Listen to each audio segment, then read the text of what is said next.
Hi, and welcome back to Crochet Every Day with Judy. Today we're starting a new book, Charles Dickens' Oliver Twist, and we're starting with Chapter 1, Treats of the Place Where Oliver Twist Was Born and of the Circumstances Attending His Birth.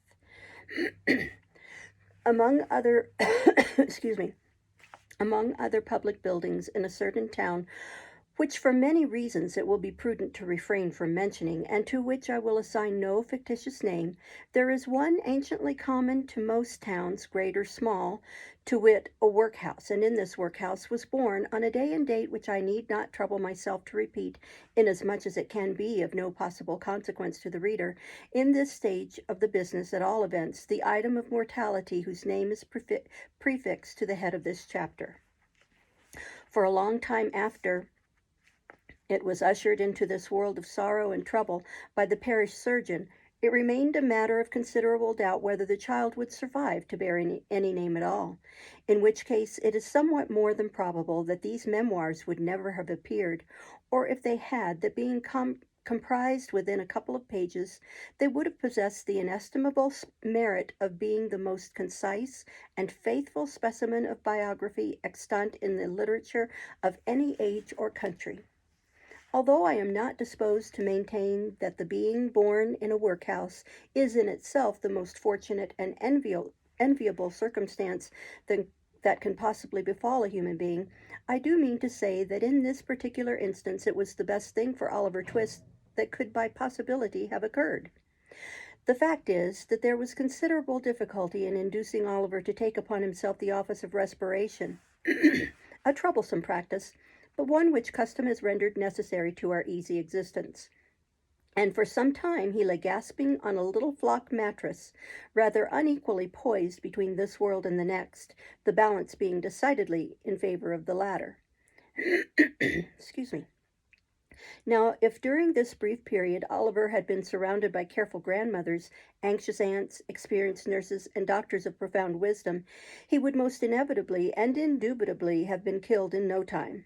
There being nobody by, however, but a pauper old woman, who was rendered rather misty by an unwonted allowance of beer, and a parish surgeon who did such matters by contract, Oliver and nature fought out the point between them.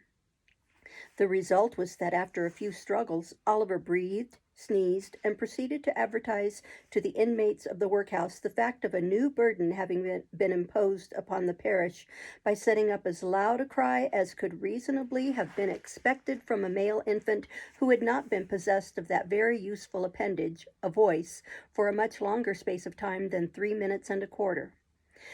As Oliver gave this first proof of the free and proper action of his lungs, excuse me, the patchwork coverlet, which was carelessly flung over the iron bedstead, rustled. The pale face of a young woman was raised feebly from the pillow, and a faint voice imperfectly articulated the words, "Let me see the child and die." The surgeon had been sitting with his face turned toward the fire, giving the palms of his hands a warm and rub alternately. As the young woman spoke, he rose, and advancing to the bed's head, said, with more kindness than might have been expected of him, "Oh, you must not talk about dying yet." "Lord bless her dear heart, no," interposed the nurse, hastily depositing in her pocket a green glass bottle, the contents of which she had been tasting in a corner with evident satisfaction. "Lord bless her dear heart, when she has lived as long as I have, sir, and had 13 children of her own, and all on 'em dead except 2, and them in the workhouse with me, she'll know better than to take on in that way, bless her dear heart. Think what it is to be a mother, there's a dear young lamb, do." Apparently this consolatory perspective of a mother's prospects failed in producing its due effect. The patient shook her head and stretched out her hand toward the child. The surgeon deposited it in her arms. She imprinted her cold white lips passionately on its forehead, passed her hands over her face, gazed wildly round, shuddered, fell back, and died. They chafed her breast, hands, and temples, but the blood had stopped forever. They talked of hope and comfort. They had been strangers too long. "It's all over, Miss Thingamy," said the surgeon at last. "Ah, poor dear, so it is," said the nurse, picking up the cork of the green bottle which had fallen out on the pillow as she stooped to take up the child. "Poor dear." "You needn't mind sending up to me if the child cries, nurse," said the surgeon, putting on his gloves with great deliberation. "It's very likely it will be troublesome. Give it a little gruel if it is." He put on his hat, and pausing by the bedside on his way to the door, added, "She was a good-looking girl, too. Where did she come from?" "She was brought here last night," replied the old woman, "by the overseer's order. She was found lying in the street. She had walked some distance, for her shoes were worn to pieces, but where she came from, or where she was going to, nobody knows." The surgeon leaned over the body and raised the left hand. "The old story," he said, shaking his head. "No wedding ring, I see. Ah, good night." The medical gentleman walked away to dinner, and the nurse, having once more applied herself to the green bottle, sat down on a low chair before the fire and proceeded to dress the infant. What an excellent example of the power of dress young Oliver Twist was. Wrapped in the blanket which had hitherto formed his only covering, he might have been the child of a nobleman or a beggar. It would have been hard for the haughtiest stranger to have assigned him his proper station in society. But now that he was enveloped in the old calico robes which had grown yellow in the same service, he was badged and ticketed, and fell into his place at once. A parish child, the orphan of a workhouse, the humble half-starved drudge, to be cuffed and buffeted through the world, despised by all and pitied by none. Oliver cried lustily. If he could have known that he was an orphan left to the tender mercies of church wardens and overseers, perhaps he would have cried the louder. Chapter 2 Treats of Oliver Twist's Growth, Education, and Board. For the next 8 or 10 months, Oliver was the victim of a systematic course of treachery and deception. He was brought up by the hand. The hungry and destitute situation of the infant orphan was duly reported by the workhouse authorities to the parish authorities. The parish authorities inquired with dignity of the workhouse authorities whether there was no female then domiciled in the house who was in a situation to impart to Oliver Twist the consolation and nourishment of which he stood in need. The workhouse authorities replied with humility that there was not. Upon this, the parish authorities magnanimously and humanely resolved that Oliver should be farmed, or in other words, that he should be dispatched to a branch workhouse some 3 miles off, where 20 or 30 other juvenile offenders against the poor laws rolled about the floor all day, without the inconvenience of too much food or too much clothing, under the parental superintendence of an elderly female, who received the culprits at and for the consideration of 7 pence halfpenny per small head per week. 7 pence halfpenny's worth per week is a good round diet for a child. A great deal may be got for 7 pence halfpenny. Quite enough to overload its stomach and make it uncomfortable. The elderly female was a woman of wisdom and experience. She knew what was good for children, and she had a very accurate perception of what was good for herself. So she appropriated the greater part of the weekly stipend to her own use, and consigned the rising parochial generation to even a shorter allowance than was originally provided for them, thereby finding in the lowest depth a deeper still, and proving herself a very great experimental philosopher. Everybody knows the story of another experimental philosopher who had a great theory about a horse being able to live without eating, and who demonstrated it so well that he got his own horse down to a straw a day, and would most unquestionably have rendered him a very spirited and rampacious animal on nothing at all, if he had not died just 24 hours before he was to have had his first comfortable bait of air. Unfortunately for the experimental philosophy of the female to whose protecting care Oliver Twist was delivered over, a similar result usually attended the operation of her system. For at the very moment when a child had contrived to exist upon the smallest possible portion of the weakest possible food, it did perversely happen in 8.5 cases out of 10, either that it sickened from want and cold, or fell into the fire from neglect, or got half smothered by accident, in any one of which cases the miserable little being was usually summoned into another world, and there gathered to the fathers which it had never known in this. Occasionally, when there was some more than usually interesting inquest upon a parish child who had been overlooked in turning up a bedstead, or inadvertently scalded to death when there happened to be a washing, though the latter accident was very scarce, anything approaching to a washing being of rare occurrence in the farm, the jury would take it into their heads to ask troublesome questions, or the parishioners would rebelliously affix their signatures to a remonstrance. But these impertinences were speedily checked by the evidence of the surgeon and the testimony of the beadle. the former of whom had always opened the body and found nothing inside, which was very probable indeed, and the latter of whom invariably swore whatever the parish wanted, which was very self-devotional. Besides, the board made periodical pilgrimages to the farm and always sent the beadle the day before to say they were going. The children were neat and clean to behold when they went, and what more would the people have? It cannot be expected that this system of farming would produce any very extraordinary or luxuriant crop. Oliver Twist's 9th birthday found him a pale, thin child, somewhat diminutive in stature, and decidedly small in circumference. But nature or inheritance had implanted a good sturdy spirit in Oliver's breast. It had had plenty of room to expand, thanks to the spare diet of the establishment, and perhaps to this circumstance may be attributed his having any 9th birthday at all.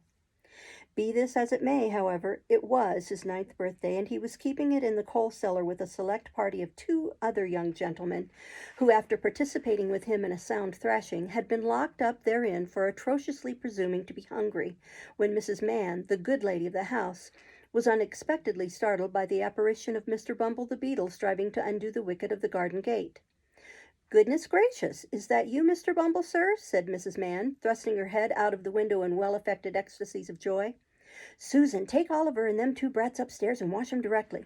My heart alive, Mr. Bumble, how glad I am to see you, surely." Now Mr. Bumble was a fat man and a choleric, so instead of responding to this open-hearted salutation in a kindred spirit, he gave the little wicket a tremendous shake and then bestowed upon it a kick which could have emanated from no leg but a beetle's. "Lord, only think," said Mrs. Mann, running out, for the 3 boys had been removed by this time, "only think of that I should have forgotten that the gate was bolted on the inside on account of them dear children. Walk in, sir, walk in, pray, Mr. Bumble, do, sir." Although this invitation was accompanied with a curtsy that might have softened the heart of a churchwarden, it by no means mollified the beadle. "Do you think this respectful or proper conduct, Mrs. Mann?" inquired Mr. Bumble, grasping his cane, "to keep the parish officers awaiting at your garden gate when they come here upon parochial business connected with the parochial orphans? Are you aware, Mrs. Mann, that you are, as I may say, a parochial delegate and a stipendiary?" "I'm sure, Mr. Bumble, that I was only a-telling 1 or 2 of the dear children as is so fond of you that it was you a-coming," replied Mrs. Mann with great humility. Mr. Bumble had a great idea of his oratorical powers and his importance. He had displayed the one and vindicated the other. He relaxed. "Well, well, Mrs. Mann," he replied in a calmer tone, "it may be as you say, it may be. Lead the way in, Mrs. Mann, for I come on business and have something to say." Mrs. Mann ushered the beadle into a small parlor with a brick floor, placed a seat for him, and officiously deposited his cocked hat and cane on the table before him. Mr. Bumble wiped from his forehead the perspiration which his walk had engendered, glanced complacently at the cocked hat, and smiled. Yes, he smiled. Beetles are but men, and Mr. Bumble smiled. "Now don't you be offended at what I'm a-going to say," observed Mrs. Mann with captivating sweetness. "You've had a long walk, you know, or I wouldn't mention it. Now will you take a little drop of something, Mr. Bumble?" "Not a drop, not a drop," said Mr. Bumble, waving his right hand in a dignified but placid manner. "I think you will," said Mrs. Mann, who had noticed the tone of the refusal and the gesture that had accompanied it. "Just a little drop, with a little cold water and a lump of sugar." Mr. Bumble coughed. "Now, just a leetle drop," said Mrs. Mann persuasively. "What is it?" inquired the beadle. "Why, it's what I'm obliged to keep a little of in the house to put into the blessed infant's daffy when they ain't well, Mr. Bumble," replied Mrs. Mann, as she opened a corner cupboard and took down a bottle and glass. "It's gin. I'll not deceive you, Mr. B. It's gin." "Do you give the children daffy, Mrs. Mann?" inquired Bumble, following with his eyes the interesting process of mixing.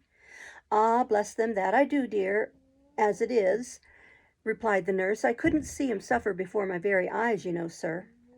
"No," said Mr. Bumble approvingly. "No, you could not. You are a humane woman, Mrs. Mann." Here she set down the glass. "I shall take an early opportunity of mentioning it to the board, Mrs. Mann." He drew it towards him. "You feel as a mother, Mrs. Mann." He stirred the gin and water. I drink to your health with cheerfulness, Mrs. Mann," and he swallowed half of it. "And now about business," said the beadle, taking out a leathern pocketbook. "The child that was half baptized, Oliver Twist, is 9 years old today." "Bless him," interposed Mrs. Mann, inflaming her left eye with the corner of her apron. And notwithstanding an offered reward of £10, which was afterwards increased to £20, notwithstanding the most superlative, and I may say supernatural exertions on the part of this parish, said Bumble, we have never been able to discover who is his father or what was his mother's settlement name or condition. Mrs. Mann raised her hands in astonishment, but added after a moment's reflection, how comes he to have any name at all, then? The beetle drew himself up with great pride and said, I invented it. You, Mr. Bumble? I, Mrs. Mann. We name our fondlings in alphabetical order. The last was an S. Swubble, I named him. This was a T. Twist, I named him. The next one as comes will be Unwin, and the next Vilkins. I have got names ready made to the end of the alphabet and all the way through it again when we come to Z. Why, you're quite a literary character, sir, said Mrs. Mann. Well, well, said the beetle, evidently gratified with the compliment, perhaps I may be. Perhaps I may be, Mrs. Mann. He finished the gin and water and added, Oliver being now too old to remain here, the board have determined to have him back into the house. I have come out myself to take him there, so let me see him at once. I'll fetch him directly, said Mrs. Mann, leaving the room for that purpose. Oliver, having had by this time as much of the outer coat of dirt which encrusted his face and hands removed as could be scrubbed off in one washing, was led into the room by his benevolent protectress. Make a bow to the gentleman, Oliver, said Mrs. Mann. Oliver made a bow which was divided between the beetle on the chair and the cocked hat on the table. Will you go along with me, Oliver? Said Mr. Bumble in a majestic voice. Oliver was about to say that he would go along with anybody with great readiness when, glancing upwards, he caught sight of Mrs. Mann, who had got behind the beetle's chair and was shaking her fist at him with a furious countenance. He took the hint at once, for the fists had been too often impressed upon his body not to be deeply impressed upon his recollection. Will she go with me? Inquired poor Oliver. No, she can't, replied Mr. Bumble, but she'll come and see you sometimes. This was no very great consolation to the child. Young as he was, however, he had sense enough to make a feint of feeling great regret at going away. It was no very difficult matter for the boy to call the tears into his eyes. Hunger and recent ill usage are great assistants if you want to cry, and Oliver cried very naturally indeed. Mrs. Mann gave him 1,000 embraces, and what Oliver wanted a great deal more, a piece of bread and butter, lest he should seem too hungry when he got to the workhouse. With the slice of bread in his hand and the little brown cloth parish cap on his head, Oliver was then led away by Mr. Bumble from the wretched home where one kind word or look had never lighted the gloom of his infant years. And yet he burst into an agony of childish grief as the cottage gate closed after him.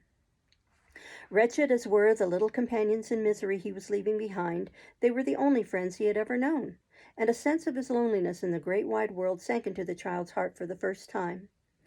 Mr. Bumble walked on with long strides. Little Oliver, firmly grasping his gold-laced cuff, trotted beside him, inquiring at the end of every quarter of a mile whether they were nearly there.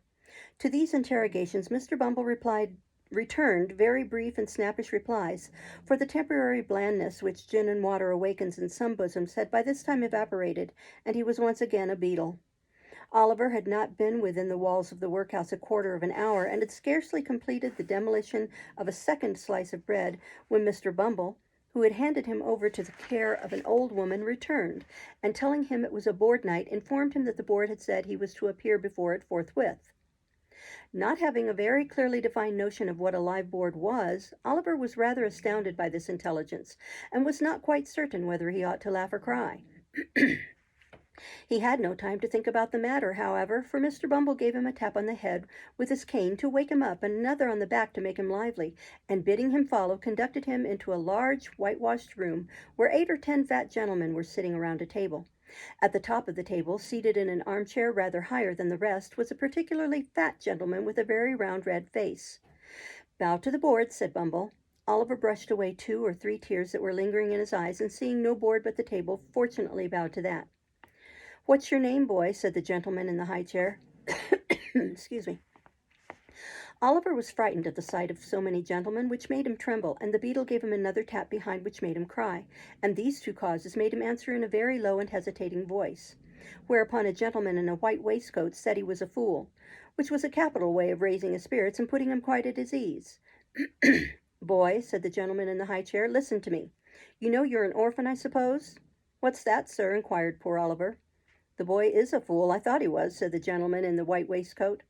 Hush, said the gentleman who had spoken first. You know you've got no father or mother, and that you were brought up by the parish, don't you?" "Yes, sir," replied Oliver, weeping bitterly. "What are you crying for?" inquired the gentleman in the white waistcoat, and to be sure it was very extraordinary. What could the boy be crying for? "I hope you say your prayers every night," said another gentleman in a gruff voice, "and pray for the people who feed you and take care of you like a Christian." "Yes, sir," stammered the boy. The gentleman who spoke last was unconsciously right. It would have been very like a Christian, and a marvelously good Christian too, if Oliver had prayed for the people who fed and took care of him. But he hadn't, because nobody had taught him. "Well, you have come here to be educated and taught a useful trade," said the red-faced gentleman in the high chair. "So you'll begin to pick oakum tomorrow morning at 6 o'clock," added the surly one in the white waistcoat. For the combination of both these blessings in the one simple process of picking oakum, Oliver bowed low by the direction of the beadle, and was then hurried away to a large ward, where, on a rough, hard bed, he sobbed himself to sleep. What a noble illustration of the tender laws of England! They let the paupers go to sleep. Poor Oliver! He little thought, as he lay sleeping in happy unconsciousness of all around him, that the board had that very day arrived at a decision which would exercise the most material influence over all his future fortunes. But they had, and this was it. The members of this board were very sage, deep, philosophical men, and when they came to turn their attention to the workhouse, they found out at once what ordinary folks would never have discovered. The poor people like it. It was a regular place of public entertainment for the poorer classes, a tavern where there was nothing to pay, a public breakfast, dinner, tea, and supper all the year round, a brick-and-mortar Elysium where it was all play and no work. "Oh-ho," said the board, looking very knowing, "we are the fellows to set this to rights. We'll stop it all in no time." So they established the rule that all poor people should have the alternative, for they would compel nobody, not they, of being starved by a gradual process in the house or by a quick one out of it. With this view, they contracted with the waterworks to lay on an unlimited supply of water, and with the corn factor to supply periodically small quantities of oatmeal, and issued 3 meals of thin gruel a day, with an onion twice a week and half a roll on Sundays. They made a great many other wise and humane regulations having reference to the ladies, which it is not necessary to repeat, kindly undertook to divorce poor married people in consequence of the great expense of a suit in Doctors' Commons, and instead of compelling a man to support his family as they had heretofore done, took his family away from him and made him a bachelor. There is no saying how many applicants for relief under these last two heads might have started up in all classes of society if it had not been coupled with the workhouse. But the board were long-headed men and had provided for this difficulty. The relief was inseparable from the workhouse and the gruel, and that frightened people. For the first 6 months after Oliver Twist was removed, the system was in full operation. It was rather expensive at first, in consequence of the increase in the undertaker's bill and the necessity of taking in the clothes of all the paupers, which fluttered loosely on their wasted, shrunken forms after a week or two's gruel. But the number of workhouse inmates got thin as well as the paupers, and the board were in ecstasies. The room in which the boys were fed was a large stone hall with a copper at one end, out of which the master, dressed in an apron for the purpose and assisted by 1 or 2 women, ladled the gruel at meal times. Of this festive composition each boy had 1 porringer and no more, except on occasions of great public rejoicing, when he had 2 ounces and a quarter of bread besides. The bowls never wanted washing. The boys polished them with their spoons till they shone again, and when they had performed this operation, which never took very long, the spoons being nearly as large as the bowls, they would sit staring at the copper with such eager eyes as if they could have devoured the very bricks of which it was composed, employing themselves meanwhile in sucking their fingers most assiduously, with the view of catching up any stray splashes of gruel that might have been cast thereon. Boys have generally excellent appetites. Oliver Twist and his companions suffered the tortures of slow starvation for 3 months. At last they got so voracious and wild with hunger that one boy, who was tall for his age and hadn't been used to that sort of thing, for his father had kept a small cook's shop, hinted darkly to his companions that unless he had another basin of gruel per diem, he was afraid he might some night happen to eat the boy who slept next to him, who happened to be a weakly youth of tender age. He had a wild, hungry eye, and they implicitly believed him. A council was held. Lots were cast who should walk up to the master after supper that evening and ask for more, and it fell to Oliver Twist. The evening arrived, the boys took their places. The master, in his cook's uniform, stationed himself at the copper. His pauper assistants ranged themselves behind him. The gruel was served out, and a long grace was said over the short commons. The gruel disappeared. The boys whispered to each other and winked at Oliver, while his next neighbors nudged him. Child as he was desperate with hunger and reckless with misery. He rose from the table and, advancing to the master, basin and spoon in hand, said, somewhat alarmed at his own temerity, "Please, sir, I want some more." The master was a fat, healthy man, but he turned very pale. He gazed in stupefied astonishment on the small rebel for some seconds, and then clung for support to the copper. The assistants were paralyzed with wonder, the boys with fear. "What?" said the master at length in a faint voice. "Please, sir," replied Oliver, "I want some more." The master aimed a blow at Oliver's head with the ladle, pinioned him in his arms, and shrieked aloud for the beetle. The board were sitting in solemn conclave when Mr. Bumble rushed into the room in great excitement, and addressing the gentleman in the high chair, said, "Mr. Limbkins, I beg your pardon, sir. Oliver Twist has asked for more." There was a general start. Horror was depicted on every countenance. "For more," said Mr. Limbkins. "Compose yourself, Bumble, and answer me distinctly. Do I understand that he asked for more after he had eaten the supper allotted by the dietary?" "He did, sir," replied Bumble. "That boy will be hung," said the gentleman in the white waistcoat. "I know that boy will be hung." Nobody controverted the prophetic gentleman's opinion. An animated discussion took place. Oliver was ordered into instant confinement, and a bill was next morning pasted on the outside of the gate, offering a reward of £5 to anybody who would take Oliver Twist off the hands of the parish. In other words, £5 and Oliver Twist were offered to any man or woman who wanted an apprentice to any trade, business, or calling.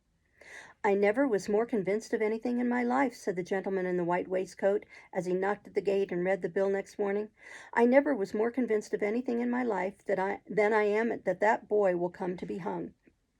As I purpose to show in the sequel whether the white waistcoated gentleman was right or not, I should perhaps mar the interest of this narrative, supposing it to possess any at all, if I ventured to hint just yet whether the life of Oliver Twist had this violent termination or no.